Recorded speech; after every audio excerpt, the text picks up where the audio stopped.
ការកណ្ដងទៅមានព្រះរាជាមួយអង្គទ្រង់យាងទៅបំពេញភារកិច្ចនៅស្រុកផ្សេងដែលមានមេទ័ពម្នាក់ទៅជាមួយព្រះអង្គផងដែរមានគ្រាមួយព្រះអង្គត្រូវធ្វើដំណើរតាមទូកដើម្បីឆ្លងកាត់ទន្លេដោយមិនចង់មានភាពរញ៉េរញ៉ៃក្នុងពេលដែលទ្រង់ធ្វើដំណើរព្រះអង្គក៏បានសម្រេចព្រះハរតីជាមួយនឹងមេទ័ពរបស់ព្រះអង្គបន្លំខ្លួនធ្វើជាអ្នកស្រុកធម្មតាដើម្បីបំបាំងភ្នែកអ្នកដទៃពេលមកដល់ទន្លេដែលត្រូវជិះទូកឆ្លងព្រះអង្គបានចុះទូកទៅជាមួយនឹងបុរសម្នាក់ដែលមើលសភាពរបស់គេដូចជាមានអារម្មណ៍ភ័យខ្លាចក្នុងការឆ្លងទន្លេនេះជាខ្លាំង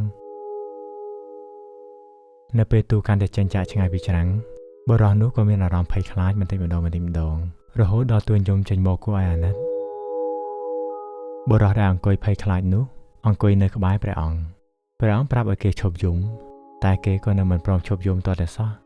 ដូច្នេះព្រះអង្គក៏នៅស្ងៀមដោយមិនមានវិចារអ្វីទាំងអស់ព្រោះមិនដឹងថាធ្វើយ៉ាងណាឲ្យគេបានបាត់ភ័យខ្លាចនោះទេតែម្ចាស់ទូកបានចំណាំថាព្រះអង្គគឺជានរណាក៏ចូលមកក្រាបទូលសូមអនុញ្ញាតពីព្រះអង្គដើម្បីធ្វើឲ្យដំណើរនេះមានភាពស្ងប់ស្ងាត់ជាងមុនម្ចាស់ទូកក៏បានក្រាបទូលថាសូមក្រាបទូលព្រះអង្គទូលបង្គំសូមអនុញ្ញាតជួយដោះស្រាយបញ្ហានេះដើម្បីឲ្យមានភាពស្ងប់ស្ងាត់វិញបានព្រះអង្គបានអនុញ្ញាតថាស្រេចតែលោកយល់ឃើញថាសមគួរទៅចុះនៅពេលអនុញ្ញាតពីព្រះអង្គហើយម្ចាស់ទូកក៏បានហៅកូនចៅមកហើយបញ្ជាឲ្យចាប់បុរសដែលយំដោយភាពភ័យខ្លាចនោះបោះចូលទៅក្នុងទន្លេភ្លាមបុរសដែលត្រូវបោះចូលទៅក្នុងទន្លេពេលមកជួបហេតុការណ៍បែបនេះ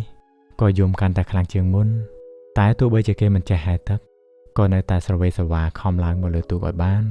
ដែលមានពួកម្ចាស់ទូកតាមចាំមើលស្ថានភាពយ៉ាងខ្ជាប់ខ្ជួនបុរសនោះស្រវេសវ៉ាមួយសន្ទុះក៏បានជួយសង្គ្រោះពីកូនចៅម្ចាស់ទូកឲ្យបានឡើងមកលើទូកវិញក្រោយឡើងមកពីទឹកហើយអ្វីដែលផ្លាស់ប្ដូរគឺគេលែងយំហើយគ្រាន់តែនៅអង្គុយញ័រខ្លួនក្បែរជ្រុងម្ខាងប៉ុណ្ណោះនៅពេលព្រះអង្គឃើញហេតុការណ៍ស្ងប់ទៅទ្រង់ចម្លែកក្នុងព្រះទ័យហេតុអ្វីម្ចាស់ទូកប្រើវិធីខ្លាំងក្លាជាមួយនឹងបុរសពូកែខ្លាចនេះមួយសន្ទុះក្រោយមកព្រះអង្គក៏សួរម្ចាស់ទូកនោះថាហេតុអ្វីបានជាឯងធ្វើបែបនេះម្ចាស់ទូកក៏ទូលថាក្រាបទូលព្រះអង្គហេតុដែលបុរសនេះយំពីព្រោះគេមិនធ្លាប់បានភ្លក់រសជាតិនៃភាពភ័យខ្លាចពិតប្រាកដទើបបានជាគេភ័យខ្លាចចេញមកឲ្យយើងឃើញនៅរឿងដែលមិនគួរឲ្យភ័យខ្លាចប៉ុន្តែដល់ពេលគេបានស្គាល់ភាពភ័យខ្លាចពិតហើយគេក៏ចាប់ផ្ដើមមានបញ្ញាចេះគិតពិចារណាថាអ្វីគួរខ្លាចនិងអ្វីមិនគួរខ្លាចក៏ដូចជារបៀបនៃការគ្រប់គ្រងអារម្មណ៍ភ័យខ្លាចនោះ